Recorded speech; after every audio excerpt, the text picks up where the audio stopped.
అనకాపల్లి జిల్లా దేశప్రాతృనిపాలెంలోని భూబకాసురుడు గుంట మూలారావు బాగోతాలు ఒక్కొక్కటిగా బయటకు వస్తున్నాయి. కేవలం దేశపాతృనిపాలెంలో మాత్రమే కాకుండా యలమంచిల్లో కూడా 83 సెంట్ల భూమిని మూలారావు ఆక్రమించినట్టుగా వెల్లడైంది. రెవెన్యూ పరంగా లోపాలున్న భూములను టార్గెట్ చేసి తప్పుడు పత్రాలతో మూలారావు భూములు ఆక్రమిస్తున్నాడు. ప్రైమ్ 9 న్యూస్ ప్రసారం చేసిన కథనాలతో మూలారావు బాగోతాలు ఒక్కొక్కటిగా బయటకు వస్తున్నాయి.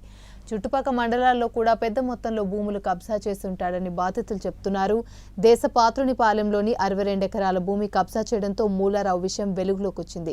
గ్రామస్తుల ఫిర్యాదుతో దర్యాప్తు జరిపిన ప్రైమ్ 9 న్యూస్ మూలారావు కబ్జాల పర్వంపై ప్రత్యేక కథనాలను ప్రసారం చేసింది.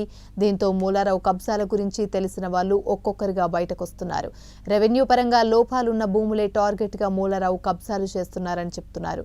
అధికారులను చేతుల్లో పెట్టుకుని ప్రభుత్వ భూములను స్వాహా చేస్తున్నాడని చెప్తున్నారు. దీంతో తీగలాగే కొద్దీ గంట్ల మూలారావు డొంక కదులుతూనే ఉంది.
అనకాపల్లి జిల్లా దేశపాతృనిపాలెంలో భూబకాసురుడు గంట్ల మూలారావు బాగోతాలు ఒక్కొక్కటిగా బయటకొస్తున్నాయి.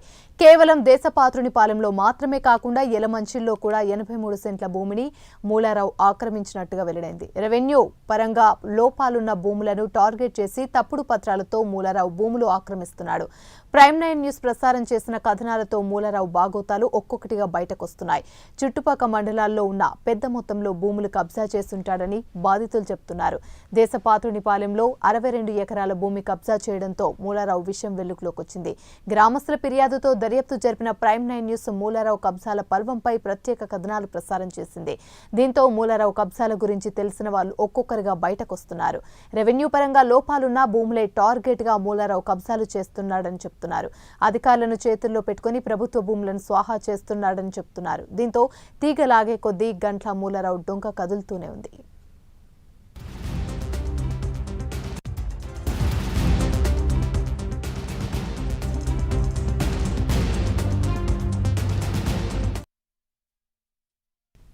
రైట్, ఇక ఇదే అంశానికి సంబంధించి మరిన్ని వివరాలు మా ప్రతినిధి రాజు లైవ్ ద్వారా అందిస్తారు. రాజు, చెప్పండి.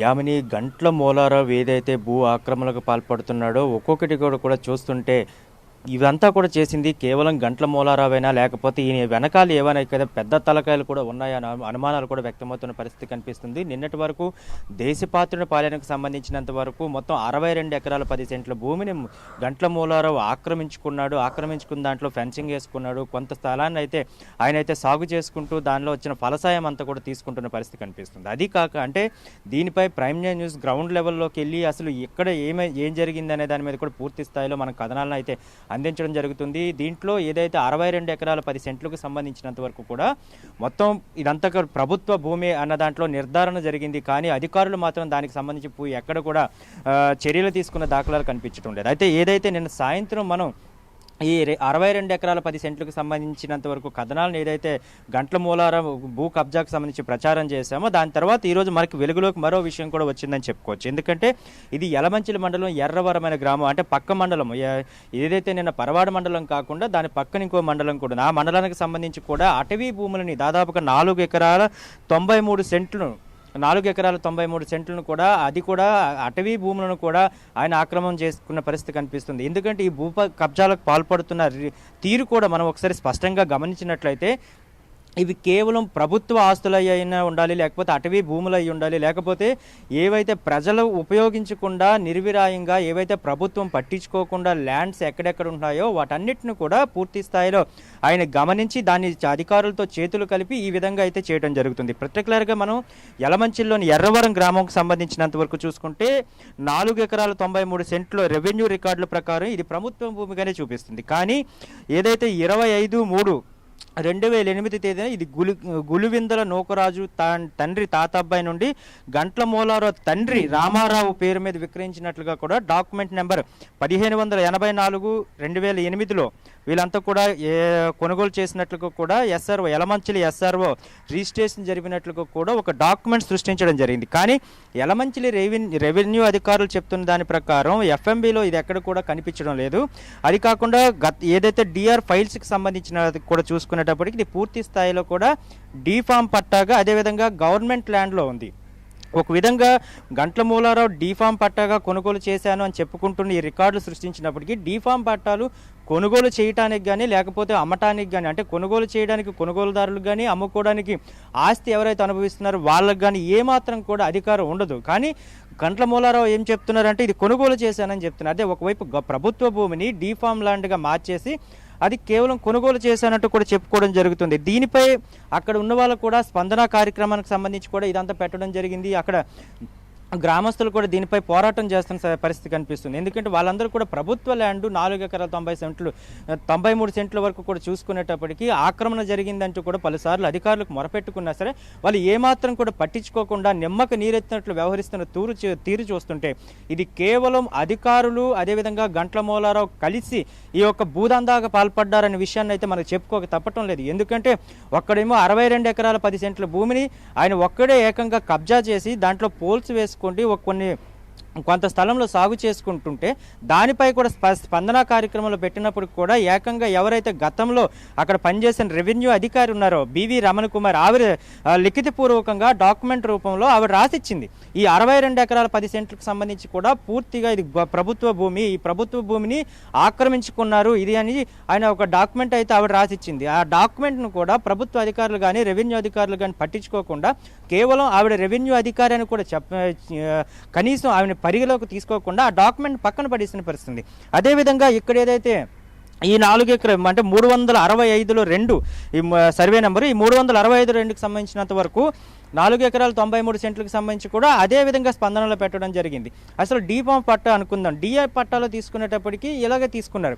గతంలో ఏదైతే కోర్టు కొన్ని డైరెక్షన్స్ కూడా ఇవ్వడం జరిగింది. డీఫామ్ పట్టాని ఎలా కొనుగోలు చేసే పద్ధతి ఒకటి ఉంటుంది. ఆ పద్ధతిలో కొనుగోలు చేస్తే అంటే 77 యాక్ట్ ప్రకారం ఏదైతే రెవెన్యూ 77 యాక్ట్ ఉందో ఈ 77 యాక్ట్ ప్రకారం డీఫామ్ పట్టాలు ఎలా కొనుగోలు చేస్తారనే దాని మీద కూడా ఒక స్పష్టమైన నిర్దిష్టమైన ఒక సూచనలు ఉన్నాయి. కానీ ఇవేవి కూడా అధికారులు పట్టించుకోకుండా ప్రభుత్వ స్థలాలంటే కేవలం అవి ఆట స్థలాలుగానో లేకపోతే కబ్జాలకు గురవుతుండే పట్టించుకోకపోవడం వల్ల అధికారులు వచ్చిందంటే, ఎందుకంటే అధికారులు అనేటప్పటికీ ప్రభుత్వ స్థలాలను కాపాడాల్సిన అవసరం ఉంది. అంటే ప్రజా ఆస్తులు కానీ ప్రభుత్వ ఆస్తులు కానీ ఏవైనా సరే ప్రభుత్వ అధికారులకు ఒక స్పష్టంగా వాళ్ళందరూ కూడా కాపాడుకోవాల్సిన బాధ్యత ప్రభుత్వ అధికారులపై ఎంతైనా ఉంటుంది. కానీ వీటన్నిటిని పట్టించుకోకుండా కేవలం వాళ్ళ స్వలాభం కోసం మాత్రమే గంట్ల మూలారావుతో వాళ్ళందరూ కూడా చేతులు కలుపుతూ గతంలో ఏదైతే మనం చెప్పుకుంటున్న ఎంఆర్ఓలు ఉన్నారో రెవెన్యూ అధికారులు ఉన్నారో ఆర్డీఓలు ఉన్నారో వీళ్ళందరూ కూడా ఎవరు వీటి మీద స్పందించడం లేదు. ఎందుకంటే ఈ డాక్యుమెంట్స్ కూడా చూస్తుంటే దాదాపుగా కట్టలుగా కూడా ఆయన కబ్జా చేసుకున్న ఆస్తుల డాక్యుమెంట్స్ మన దగ్గర ప్రైమ్ లైన్ న్యూస్ దగ్గర రావడం జరుగుతుంది. ఇవే డాక్యుమెంట్స్ అధికారుల దగ్గరకు కూడా వెళ్తున్నాయి. కానీ వాళ్ళందరూ ఎందుకు పట్టించుకోవటం లేదు?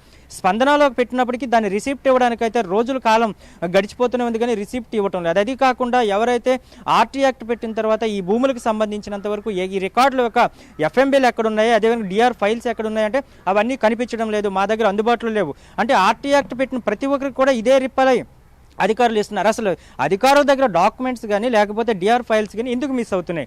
అన్నిటికీ సంబంధించి ప్రభుత్వ ఆస్తులు అయితే డాక్యుమెంట్స్ అన్ని కూడా మిస్ అవుతున్నాయని చెప్తున్నారు. కానీ ఈ అఫీషియల్గా ఉన్న డాక్యుమెంట్స్ ఇదంతా కూడా ప్రభుత్వ ల్యాండ్ అని చూపించి ఈ డాక్యుమెంట్స్ ఇస్తున్నప్పుడు కూడా దాన్ని పట్టించుకున్న పరిస్థితి కనిపించడం లేదు. అంటే ప్రభుత్వ ఆస్తులకు సంబంధించినంత వరకు కూడా రికార్డ్స్ మాయమవటంలో కేవలం అధికారుల పాత్ర చాలా వరకు కూడా ఉంది. ఇదంతా కూడా గంట్ల మూలారావు చేతివాటం మాత్రం చాలా ఎక్కువగా కనిపిస్తుందని చెప్పుకోవచ్చు. అయితే ఇది 62 ఎకరాల 10 సెంట్లకు ఒకటి అయితే యలమంచిల్లోని ఇదైతే 365 2 విస్తీర్ణంలో కలిగిన 4 ఎకరాలు 93 సెంట్లు అయితే ఇక్కడ మరొకటి కూడా ఉందని చెప్పుకోవచ్చు. మరి ఇది తాజాగా ఇప్పుడే ఒక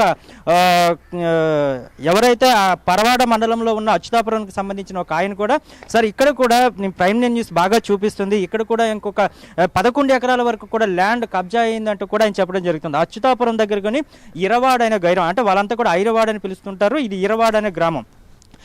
రెవెన్యూ రికార్డ్స్ ప్రకారం కూడా ఇరవాడనే ఉంటుంది. దీంట్లో 11 ఎకరాల స్థలాన్ని కూడా గంట్ల మూలారావు అనే వ్యక్తి ఆయన కబ్జా చేశాడు సార్. దీనికి సంబంధించి కూడా మేమంతా కూడా అధికారులకు తెలియపరిచాం, కానీ వాళ్ళు ఎవరు కూడా పట్టించుకోవటం లేదు అంటూ కూడా వాళ్ళంతా కూడా ఫోన్లు చేసి ఆ రికార్డు కూడా మనకు పంపించడం జరుగుతుంది. ఇక్కడ ఏదైతే ఇంకొక విషయం కూడా చాలా స్పష్టంగా మనం చెప్పుకోవాల్సిన విషయం ఉంది. ఎవరైతే గంట్ల మూలారావు భార్య జలకుమారి ఉన్నారో ఈవిడ ఏకంగా ఆ స్థలాన్ని, అంటే ప్రభుత్వ స్థలాన్ని కాజేయడం కోసం తండ్రి పేరును కూడా మార్చేసిన పరిస్థితి అయితే మనం చాలా స్పష్టంగా చెప్పుకోవచ్చు. ఇప్పుడు మన పక్కన ఏదైతే డాక్యుమెంట్ ఉందో ఆవిడ స్కూల్లో చదువుకున్నప్పుడు ఆ స్కూలుకి సంబంధించి వాళ్ళ ఫాదర్ పేరు ఏముంటుంది అనేది కూడా మనం వెరిఫై చేసి ఆ డాక్యుమెంట్ కూడా మనం ఇప్పుడు స్క్రీన్ పైన అదైతే టెలికాస్ట్ చేయడం జరుగుతుంది.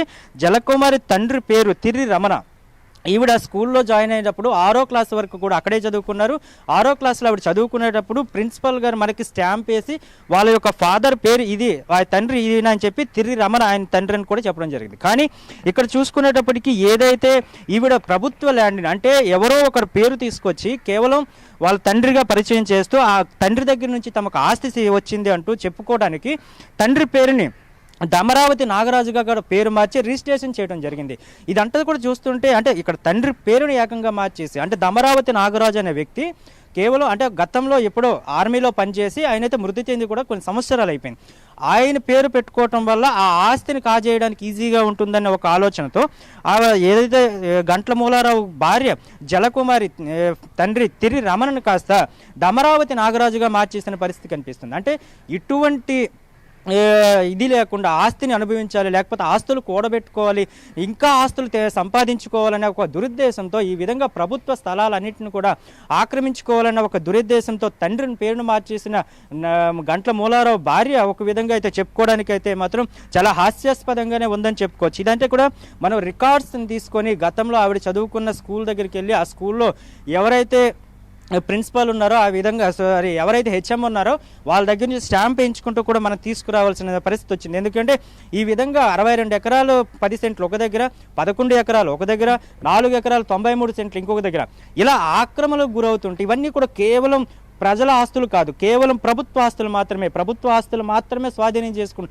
ప్రభుత్వ ఆస్తులను అంతా కబ్జాలు చేస్తున్నారు. వీళ్ళకి ఏం పని ఉండకుండా కేవలం ఆయా మండలాల్లో, చుట్టుపక్కల మండలాల్లో కానీ చుట్టుపక్కల గ్రామాల్లో కానీ ఎక్కడెక్కడ ప్రభుత్వ స్థలాలు ఉన్నాయి ఆ ప్రభుత్వ స్థలాల్ని ఎవరి పేరు మీద ఏ విధంగా మార్చుకుంటే బాగుంటుందనే దాని మీద చాలా క్లియర్ కట్ అంచనా వేసుకుంటూ అధికారులు ముందుగానే కలిసి గ్రామ రెవెన్యూ అధికారి నుంచి అంటే విఆర్ఓ స్థాయి నుంచి ఆర్ఐ వరకు ప్రతి ఒక్కరిని కూడా డిప్యూటీ తహసీల్దార్ నుంచి తహసీల్దార్ వరకు వీళ్ళందరికీ కూడా విడివిడిగా ముడుపులు చెల్లిస్తున్నారనే వార్తలు చాలా గుప్పమంటున్న పరిస్థితి కనిపిస్తుంది. ఎందుకంటే గంట్ల మూలారావు అనే ఒక్క వ్యక్తి గంట్ల మూలారావు అనే ఒకే వ్యక్తి వల్ల ఇన్ని ఎకరాల భూమిని అంటే ఇటు 100 ఎకరాల భూమిని అయితే కబ్జా చేయడానికి అయితే అవకాశం లేదు. కేవలం ఇదంతా చూసుకునేటప్పటికీ వీళ్ళు వెనకాల రెవెన్యూ అధికారులు చాలా స్పష్టంగా ఉన్నారు. దాంతో కాకుండా వీళ్ళు చాలామందితో కూడా చేతులు కలిపి ఉన్నారని చెప్తున్నారు. మనం రిటైర్డ్ ఎవరైతే ఒక ఆర్డీఓ అధికారి దగ్గరికి కూడా పొద్దున్న వెళ్ళి మాట్లాడడం జరిగింది. ఆయన డాక్యుమెంట్స్ చూసిన వెంటనే ప్రతి దాంట్లో కూడా చాలా స్పష్టంగా చెప్తున్నారు ఇవన్నీ కూడా ట్యాంపరింగ్ చేసిన రికార్డ్సే, ఏ రికార్డు కూడా కరెక్ట్ అయినది కాదు. ఎందుకంటే ఒక రికార్డ్ అనేది చూసుకునేటప్పటికీ గ్రామ స్థాయి నుంచి గ్రామంలో ఉన్న విఆర్ఓ ఏదైతే పంచాయతీకి సంబంధించి విఆర్ఓ ఉంటాడో విఆర్ఓ చాలా స్పష్టంగా దాంట్లో మెన్షన్ చేయడం జరుగుతుంది. విఆర్ఓ తర్వాత ఆర్ఐ నుంచి, ఆర్ఐ తర్వాత డిటి నుంచి, డిటి తర్వాత ఎంఆర్ఓ నుంచి ఆర్డీఓ, దాంతో డిప్యూటీ కలెక్టర్ అంటే ఎంతమంది పనిచేస్తున్న వ్యవస్థలో కేవలం గంట్ల మూలారావు అయిన ఒకే వ్యక్తి వల్ల ఇదంతా సాధ్యం కాదు. వీళ్ళందరూ రెవెన్యూ అధికారులందరూ కూడా కేవలం చేతులు కలిపి ప్రభుత్వ స్థలాలను దోచుకోవడానికి మాత్రమే ఈ విధమైన ఏర్పాట్లు చేసుకుంటున్నారంటూ కూడా ఆయన చాలా స్పష్టం చేయడం జరిగింది. ఎందుకంటే 2002లో ఏదైతే సిట్ దర్యాప్తు జరిగిందో సిట్ దర్యాప్తులో కూడా 18 ఎకరాల 20 సెంట్లకు సంబంధించి పూర్తిగా గవర్నమెంట్ ల్యాండ్ అంటూ సిట్ ఒక నివేదిక సమర్పించింది. కానీ నివేదిక సమర్పించినప్పుడు కూడా దానిలో ఎటువంటి ప్రభుత్వ బోర్డు ఏర్పాటు చేయడం కానీ లేకపోతే ఆ 18 ఎకరాలను ప్రభుత్వ అధికారులు స్వాధీనం చేసుకోవటం కానీ చేయలేదు. ఇప్పటి వరకు కూడా ఆ 18 ఎకరాల 20 సెంట్ను కూడా కేవలం గంట్ల మూలారావు అనే వ్యక్తి వ్యవసాయం చేసుకున్నాడు, సాగు చేసుకున్నాడు, దాని మీద వచ్చిన ఫలసాయం మొత్తం కూడా ఆయనే తింటున్నాడు. అంటే ఇదంతా కూడా నిర్లక్ష్యం అనేది అధికారుల దగ్గర ఎంత ఎక్కువగా ఉందనేది చాలా స్పష్టంగా కనిపిస్తున్న పరిస్థితి అయితే కనిపిస్తుంది.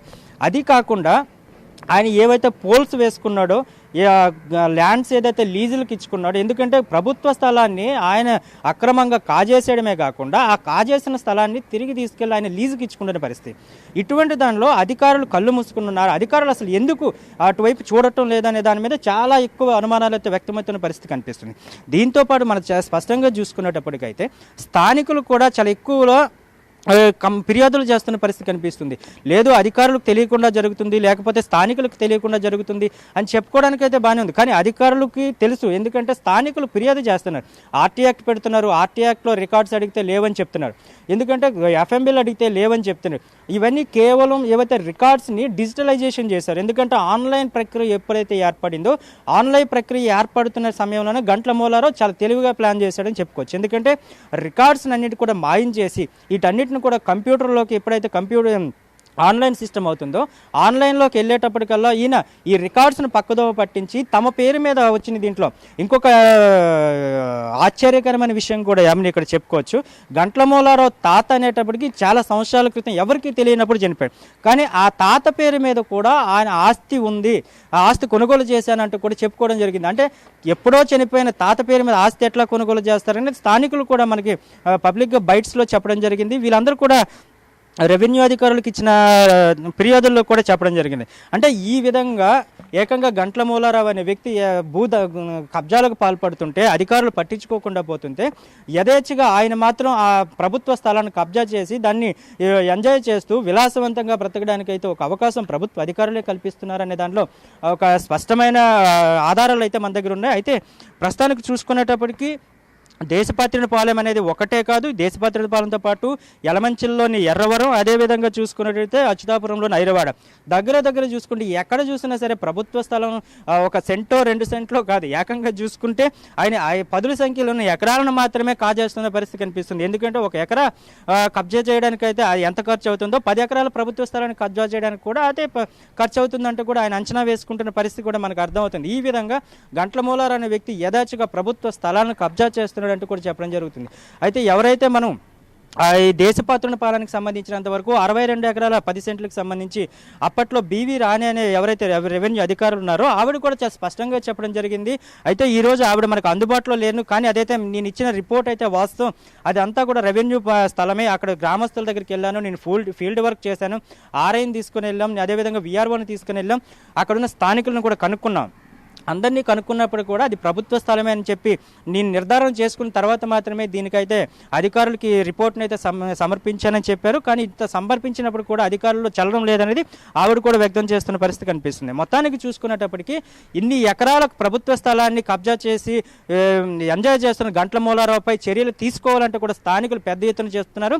ఏదైతే ప్రైమ్ 9కి సంబంధించి వార్తలు బయటకు వస్తున్న ఈ నేపథ్యంలో వాళ్ళందరూ కూడా ఆందోళన చేయడానికి కూడా సిద్ధమవుతున్న పరిస్థితి కనిపిస్తుంది. యామిని.